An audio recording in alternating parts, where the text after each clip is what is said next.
2 రోజుల పాటు గుంటూరు, పల్నాడు జిల్లాలో కురిసిన భారీ వర్షాలకి అమరావతి ప్రాంతం మొత్తం మునిగిపోయింది.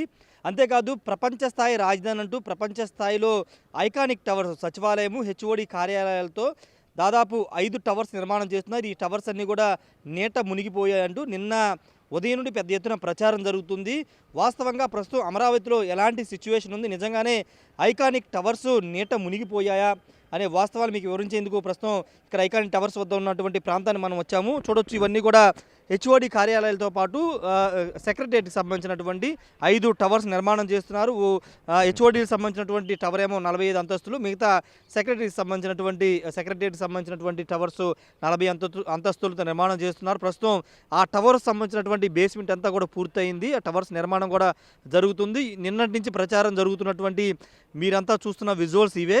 ఈ టవర్స్ మునిగిపోయాయంటూ నిన్న నుంచి కూడా పెద్ద ఎత్తున ప్రచారం జరుగుతుంది. కానీ ఇవి మునిగిపోలేదనేది అధికారులు, సిఆర్డీ అధికారులు చెప్తూ ఉన్నారు. ఇవన్నీ కూడా దాదాపు 40-50 అడుగుల లోపల, అంటే భూమి లోపలికి తవ్వి, ఈ ప్రాంతాన్నంతా కూడా భూమి లోపల మట్టిని తవ్వి చాలా బలంగా 45 అంతస్తులు నిర్మాణం చేయాలంటే భూమి లోపల చాలా బలంగా పునాదులు ఉండాలి. దానిలో భాగంగానే 40 అడుగుల లోపలికి తవ్వి పునాదులన్నీ వేసుకుంటూ ఈ టవర్స్ నిర్మాణాలు చేస్తున్నారు. దానికోసం ఈ ప్రాంతాన్నంతా కూడా తవ్వారు. దాంతో మొన్న కురిసిన వర్షానికి వాటర్ అంతా కూడా ఇక్కడ కేవలం నిలిచింది, అంతే తప్పితే ఇవంతా మునిగిపోయాయనే దాంట్లో ప్రచారం లేదనేది సిఆర్డీ అధికారులు చెబుతున్నటువంటి మాట. బయట ఇదంతా కూడా ఒక ఫేక్ ప్రచారాన్ని తీసుకొస్తున్నారు. ఈ టవర్స్లో గత వైసీపీ హయాంలో ఇక్కడెక్కడ పనులు సాగనప్పుడు కూడా ఇది ఒక చెరువులాగా ఉండేది, నీళ్ళంతా కూడా నిలిచిపోయి ఈ టవర్స్ అన్నీ కూడా మునిగిపోయినటువంటి పరిస్థితి అప్పుడు జరిగాయి. కానీ ఇప్పుడు వర్షాల కారణంగా ఎక్కడ వాటర్ అంతా, చుట్టుపక్కల వాటర్ అంతా వచ్చి దీంట్లోకి పల్ల ప్రాంతం ఒక చెరువులాగా లోతుగా తవ్వి ఉంది కాబట్టి వాటర్ అంతా ఇక్కడ చేరింది తప్పితే ఏదో వర్షం వచ్చేయడం వల్ల ఈ టవర్స్ మునిగిపోయాయని జరుగుతున్న ప్రచారంలో వాస్తవం లేదనేది సిఆర్డీ అధికారులు అయితే చెప్తున్నారు. ఒకసారి మీరు చూస్తున్న టవర్స్ అన్నీ కూడా పైకి కనబడుతాయి, కానీ లోపల చాలా లోపలికి 30-40 అడుగులు లోపలికి పునాదులు ఉంటాయి. దానిలో భాగంగానే ఈ ప్రాంతాన్న తవ్వడం వల్ల వాటర్ లోతట్టు ప్రాంతాలు వర్షం కురిసినటువంటి ఆ వాటర్ అంతా ఇక్కడ చేరింది తప్పించి ఈ టవర్స్ ఎక్కడ మునగలేదనేది సిఆర్డీ అధికారులు చెప్తున్నారు. బయట జరుగుతున్న అంతా కూడా ఫేక్ ప్రచారం అని చెప్తున్నారు. ప్రతి సందర్భంలో వర్షం వచ్చిన ప్రతి సందర్భంలో ఇక్కడ నిర్మాణాలు జరుగుతున్నాయి కాబట్టి ఆటోమేటిక్గా ఆ వాటర్ అంతా ఇక్కడ లోపలికి వస్తుంది. దాన్ని టవర్లు మునిగిపోయాయి, అమరావతి మునిగిపోయిందని ఫేక్ ప్రచారం చేయడం కరెక్ట్ కాదనేది సిఆర్డీ అధికారులు చెప్తున్నారు. ఎక్కడా కూడా పనులు ఆగిపోలేదు. పనులకు సంబంధించినటువంటి ఒకసారి కార్మికులు కానీ ఇక్కడ ఉన్నటువంటి ఇంజనీర్లు అందరూ కూడా ఆల్రెడీ సైట్ల దగ్గర ఉన్నారు. వీళ్ళంతా కూడా వర్షం తెరిపిస్తే పనులను కూడా మొదలు పెడుతున్నారు. ఈ వాటర్ అంతా కూడా తోడేసి తిరిగి టవర్స్ నిర్మాణం కూడా పూర్తి చేసే అవకాశం కనబడుతుంది. 2027-28 నాటికి ఈ ఐకానిక్ టవర్స్ అన్ని పూర్తి చేస్తామని కూడా సిఆర్డీ చెబుతున్న నేపథ్యంలో ఇప్పుడు జరుగుతున్న ఫేక్ ప్రచారం అంతా కూడా అటు ప్రభుత్వం, సిఆర్డీ కూడా తిప్పి కొడుతుంది. ఎందుకంటే ప్రతి సందర్భంలో ఇలా వాటర్ వచ్చిన సందర్భంలో ఇలాంటి తప్పుడు ప్రచారాలు చేయడం కరెక్ట్ కాదనేది చెబుతున్న మాట. ఎందుకంటే అమరావతిలో నిర్మాణాలు జరిగినప్పుడు సాధారణంగా అక్కడ గోధులు తవ్వుతుంటారు, పునాదులు తవ్వుతుంటారు. సాధారణంగా ఎవరింట్లో అయినా పునాదులు తవ్వినప్పుడు వర్షం వస్తే ఆ పునాదుల్లోకి వాటర్ వెళ్తాయి. అలాగే ఇక్కడ పునాదులు సంబంధించిన వర్క్ జరుగుతున్నప్పుడు ఆ వర్షం పడినప్పుడు నీరు మాత్రం ఇక్కడ నిలిచింది తప్పి పైనుంచి ఏదో వరద వచ్చేసి ఇక్కడ ఐకానిక్ టవర్ని ముంచేసిందని ఫేక్ ప్రచారం చేయడం కరెక్ట్ కాదనేది సిఆర్డీ అధికారులు అయితే చెప్తున్నారు. ఏదేమైనప్పటికీ అమరావతిలో వరద వచ్చేసింది, అమరావతి మునిగిపోయిందనే ప్రచారానికి సిఆర్డీ అధికారులు మాత్రం చాలా క్లారిటీ ఇస్తున్నారు. ఎక్కడ ఎలా వరద రాలేదు, అమరావతి మునగలేదు. ముఖ్యంగా ఐకానిక్ టవర్స్ వ్యవహారం జరుగుతున్న ప్రచారం అంతా ఫేక్ ప్రచారం అని చెప్తున్నారు. మంత్రి నారాయణ కూడా దీనిపైన స్పందించారు. పూర్తి స్థాయిలో ఇక్కడ నిర్మాణాలు జరుగుతున్నాయి. కొండవీటి వాగుకు సంబంధించిన కొంత వాటరు నీరుకొండ పొలాల్లో అటువైపు వెళ్ళింది తప్పించి ఎక్కడ కూడా ఈ అమరావతి వర్కులు జరిగే ప్రాంతాలకి వరద రాలేదని చెప్తున్నారు. మరోవైపు పాలవాగు కూడా కొంత వరద వస్తుంది, ఆ వరదంతా కూడా దిగువకు వెళ్ళిపోతుందని ఇక్కడ స్థానికులు కూడా చెప్తున్నారు.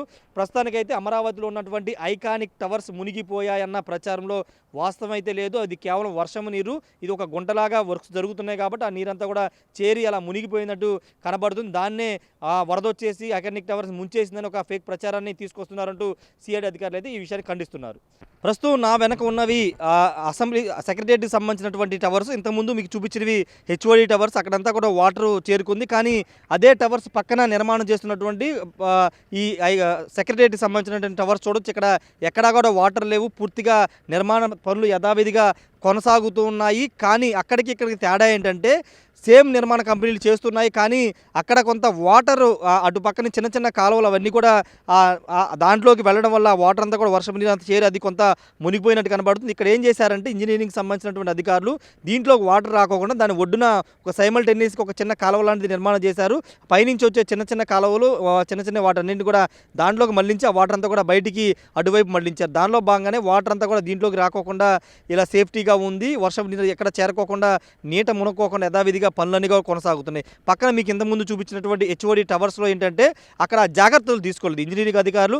మామూలుగా ఇలా నిర్మాణం చేసేటప్పుడు వాటర్ రాకుండా కొంత సేఫ్టీ తీసుకుంటారు. వర్షపు నీరు జారి దీంట్లో పడుకోకుండా సేఫ్టీ తీసుకుంటారు. కానీ అక్కడ హెచ్ఓడి టవర్స్ వద్ద ఆ సేఫ్టీలు తీసుకోకపోవడం వాటర్ అంతా కూడా లోపలికి ఈ చుట్టుపక్కల కురిసిన వర్షం అంతా నీళ్ళు కూడా పల్లవగా ఉండడంతో లోతుగా ఉండడంతో దాంట్లో చేరి అది మునిగిపోయినట్టు ఐకానిక్ టవర్స్ మునిగిపోయినట్టు కనబడుతుంది. దాని పక్కనే ఆనుకున్నటువంటి ఈ సెక్రటేరియట్ టవర్స్ మాత్రం యథావిధిగా ఇంత వర్షం పడినా యథావిధిగా నిర్మాణ పనులు కొనసాగుతున్నటువంటి సిచ్యువేషన్ మనకి చూడవచ్చు. సైట్ ఇంజనీర్లు కూడా ప్రస్తుతం ఇక్కడ వర్కులు చేస్తున్నారు. మొత్తం కూడా పనులన్నీ కూడా యథావిధిగా కొనసాగుతున్న పరిస్థితి. కేవలం దానికి దీనికి తేడా ఏంటంటే దాంట్లో కొంత వాటర్ చేరింది, దీంట్లో చేరలేదు. దానికి ప్రధాన కారణం ఏంటంటే అక్కడ పనిచేస్తున్నటువంటి ఇంజనీరింగ్ సిబ్బంది వాటర్ని డైవర్ట్ చేయకోకుండా వర్షపు నీటిని లోపలికి వచ్చేలా చేయడం వల్ల అది నీట మునిగినట్టుగా కనబడుతుంది. జరుగుతున్న ప్రచారం మాత్రం వాస్తవం కాదనేది సిఆర్డీ అధికారులు చెప్తున్నారు. వర్క్స్ అన్ని కూడా చూడొచ్చు. సెక్రటేరియట్కి సంబంధించిన వర్క్స్ అన్ని కూడా టవర్స్ వర్క్స్ అన్ని కూడా నిర్మాణం జరుగుతున్నాయి. పక్కనే ఉన్నటువంటి అసెంబ్లీ హైకోర్టు పనులు కూడా ఇదే విధంగా కొనసాగుతుంది. ఎక్కడ కూడా వాటర్ నిలవలేదు. కేవలం ఒక హెచ్ఓడి కార్యాలయ హెచ్ఓడి ఐకానిక్ టవర్స్ వద్ద వర్షం నీరు చేరడంతోనే మొత్తం అమరావతి మునిగిపోయింది, ఐకానిక్ టవర్స్ మునిగిపోయి అంటూ ఒక దుష్ప్రచారం చేస్తున్నారనేది ప్రభుత్వం కానీ సిఆర్డీ కానీ చెబుతున్నటువంటి మాట. ఎక్కడ కూడా ఎలాంటి వరద రాలేదు, ఎక్కడ ఏమీ మునగలేదు. కేవలం వర్షం నీరు అక్కడ కొంత లోతట్టుగా ఉండడం వల్లే ఆ హెచ్ఓడి కార్యాలయంలోకి వాటర్ వచ్చింది. ఇక్కడ సెక్రటేరియట్కి సంబంధించినటువంటి ఐకానిక్ టవర్స్ యథావిధిగా నిర్మాణ పనులు అయితే కొనసాగుతున్నాయి అధికారులు చెప్తున్నారు. ప్రస్తుతం రియాలిటీ కూడా మనం చూస్తున్నాం కదా, ఇదే రియాలిటీ. ఇక్కడ కూడా సెక్రటేరియట్ టవర్స్ ఎక్కడ మునగలేదు, యథావిధిగా పనులన్నీ కూడా కొనసాగుతున్నటువంటి సిచ్యువేషన్. ఇవన్నీ కూడా 40 అంతస్తులతో నిర్మాణం చేస్తున్నారు. సచివాలయానికి సంబంధించినటువంటి టవర్స్ అన్ని 40 అంతస్తులతో, హెచ్ఓడి కార్యాలయాలు 45 అంతస్తులతో ప్రపంచంలోనే ఒక ఐకానిక్గా నిర్మాణం చేస్తున్నారు. దానిలో భాగంగా వీటిని ఐకానిక్ టవర్స్గా పిలుస్తున్నారు. ఇంతకుముందు వాటర్లో మునిగిపోయినటువంటి ఆ లోతుని మీరు చూడలేదు. ఒకసారి లోతు ఇక్కడ చూడొచ్చు, ఇంత లోతు ఉంటుంది. ఒకసారి ఇక్కడ చూస్తే కనుక సేమ్ ఆ టవర్స్కి ఎంత లోతు తవ్వారు, ఈ టవర్స్ కూడా అంతే లోతు తవ్వారు. ఇంత లోతు తవ్వడం వల్ల అక్కడ చుట్టూ గట్లు లేకపోవడం వల్ల వాటర్ అంతా కూడా లోపలికి చేరిపోయి అది మునిగిపోయినట్టు కనబడుతుంది. కానీ ఇక్కడ కొంత సేఫ్టీ తీసుకోవడం వల్ల ఇక్కడ నీళ్ళు అనేవి లేవు. సేమ్ లోతు ఇక్కడ ఎంత లోతు ఉంటుందో అక్కడ అంతే లోతు ఉంటుంది. దానిలో భాగంగా అవి మునిగిపోయాయని మాత్రమే చెప్తున్నారు తప్పించి అది ఫేక్ ప్రచారం అని అటు ప్రభుత్వం సిఆర్డీ అయితే చెప్తుంది. ఏంటండి ఐకానిక్ టవర్స్ మునిగిపోయాయని చెప్తున్నారు, ఏం జరుగుతుంది? అది దాంట్లో వాటర్ ఎందుకు ఉన్నాయి, దీంట్లో వాటర్ ఎందుకు లేదు? ఐకానిక్ టవర్ అనేది మునగడానికి కారణం ఆ రోజు వైసీపీ సంవత్సరం క్రితం గవర్నమెంట్ వైసీపీ ప్రభుత్వంలో ఈ దొంగతనంగా రాజధానిలో మట్టి ఎత్తుకెళ్లారు. ఈ మట్టిని ఎత్తుకెళ్ళిన తర్వాత ఈ ప్రభుత్వం వచ్చిన తర్వాత అవన్నీ సంవత్సరంలో స్టడీ చేసి ఎవడా కాంట్రాక్టర్ సాబోజీ పల్లంజి వాళ్ళు కొంత భాగం అయితే రోడ్డు వేసుకున్నారు, టచ్ వేసుకున్నారు. అక్కడ ఏంటంటే ఆ 2 టవర్స్కి వాళ్ళు టచ్ వేసి ఆ నీళ్ళని గుర్తించలేకపోయారు ఇంజనీర్ డిపార్ట్మెంట్ కూడా. దానివల్ల లోపం జరిగింది. వాన వలన అయితే వరద వలన అయితే మాత్రం రాజధాని టవర్స్ మునగలేదు. అదల్లా గ్రామంలో వాడుకునే నీళ్లు వచ్చి వాతులు బోడపోవడం వలన చేసిన పొరపాటే తప్పితే అమరావతి అనేది మునిగే ప్రాంతం కాదు ఎప్పుడు కూడా. ఇది ఎప్పుడు రాజధాని నడిబొడ్డు, మెరకగడ్డ. ఇక్కడ దీని మీద దుష్టప్రచారం మానుకోవాలి. ఎందుకంటే ఆ రోజు 5 ఏళ్ళు రైతులను ఇబ్బంది పెట్టారు వైసీపీ వాళ్ళు. ఇవాళ కూడా వాళ్ళ దుష్టప్రచారం మూలానే అదే పేపరు అదే దానికి పనిచేసేవాళ్ళు, లేకపోతే ఎవరన్నా వాళ్ళకింత తొత్తులుగా పనిచేసేవాళ్ళు తప్పితే రాయడం తప్పితే. ఎందుకంటే ఆ రోజు ఇట్లా ఆగం చేసి అమరావతిని దెబ్బతీశారు. ఇవాళ కూడా మళ్ళీ ఇదే రకంగా ప్రచారం చేసి దెబ్బతీయాలని చూస్తున్నారు. ఎక్కడా కూడా ఇక్కడ హైకోర్టు టవర్స్ కానీ ఎక్కడైనా కానీ ఈ ప్రాంతంలో కూడా సుక్క నీళ్ళు లేకుండా ఉన్నాయి. ఎందుకంటే వాన పడిన దానికి ఆ కట్ట వేసుకోకపోవడంలో ఆ ఇంజనీర్ డిపార్ట్మెంటు లేకపోతే కంపెనీ వాళ్ళు కూడా కొంచెం లోపం ఉంది. ఎందుకంటే గుర్తించలేపారు. అంటే ఈ దొంగతనం అంతా మాఫియా, మట్టి మాఫియా, మైనింగ్ మాఫియా, అన్నీ ఇసుక మాఫియా తీసేసి కింద నుంచి లోతుగా పెట్టి బొక్కలు పెట్టారు. అక్కడ దాంట్లో అడ్డుకట్ట వేయకపోవడం వల్ల వర్షం నీరు వచ్చింది. వర్షం నీరు గ్రామాల్లో 4-5 గ్రామాలు ఉండి ఆ గ్రామాల్లో వాడుకునే నీళ్ళని ఇళ్ళలో నీళ్ళని వస్తాయి కాబట్టి వాతిగా వచ్చేసింది.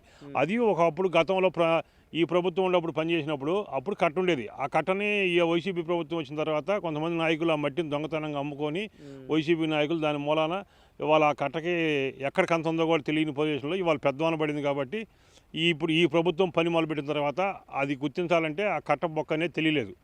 ఇవాళ తెలిసింది కాబట్టి దాన్ని బూడుతారు, నీళ్ళు తోడతారు. ఇప్పుడు అలానే ఇక్కడ శుభ్రం చేసుకున్నారు. ఈ 3 టవర్స్, సచివాలయం టవర్స్, హైకోర్టు టవర్స్ ఇవన్నీ కూడా సుక్క నీళ్ళు లేకుండా వాళ్ళ పని ఆటోమేటిక్గా పనిచేస్తానికి కూడా సిద్ధంగా ఉన్నారు. ఇవన్నీ కూడా గత ప్రభుత్వం మూలానే ఇవాళ అమరావతి నాశనం అయిపోయింది. ఇవాళ కూడా ఇదే పొజిషన్లో కూడా మళ్ళీ ఈ రైతులు కానీ ఇక్కడ ఉన్న ప్రాంతంలో వాళ్ళు కానీ లేకపోతే జర్నలిస్టులు కూడా మేము కోరుకునేదంటే మమ్మల్ని అయితే ఇబ్బంది పెట్టబాండి స్థానికంగా. ఎందుకంటే మేము 5 ఏళ్ళు నరకం అనిపించారు మహిళలు కానీ అమరావతి రైతులు కానీ. దాన్ని గుర్తుంచుకొని దుష్టప్రచారం మానుకోవాలని చెప్పి ప్రతి సోషల్ మీడియా వాళ్ళని కోరుకుంటున్నాం. ఎందుకంటే నిజం వచ్చి మాట్లాడుకోండి, నిజం తప్పు ఉంటే ఎవరైనా తప్పులు ఖండించమని చెప్పి ఓ రైతుగా మేము కూడా కోరుకుంటున్నాం. నిజం తప్పు లేకుండా ఈ అమరావతి అనేది ప్రచారంగా వాడుకోవద్దు అనేది సోషల్ మీడియా నాయకులకు కానీ వైసీపీ నాయకులు కానీ ప్రతి ఒక్కరు కూడా వ్యక్తిగతంగా కోరుకుంటున్నాం. ఏదేమైనప్పటికీ అమరావతిలో ఐకానిక్ టవర్స్ అనేవి మునగలేదు, యథావిధిగా పనులన్నీ కొనసాగుతున్నాయి. కేవలం హెచ్ఓడికి సంబంధించినటువంటి ఐకానిక్ టవర్స్లో వర్షపు నీరు చేరడం వల్ల కొంత పనులు అయితే ఆగాయని సిఆర్డీ అధికారులు, ఇక్కడ ఉన్నటువంటి ఆ సంస్థ షాపోర్జీ పొల్లంజీ సంస్థ ప్రతినిధులు కూడా చెబుతున్నారు. ప్రస్తుతానికైతే వర్షం తగ్గుముఖ పట్టడంతో పనులన్నీ కూడా మళ్ళీ తిరిగి ప్రారంభమయ్యాయి. కెమెరా పర్సన్ విశ్వనాథ్తో రాయేష్, బిగ్ టీవీ, అమరావతి నుండి. For more videos like this, subscribe Big TV channel.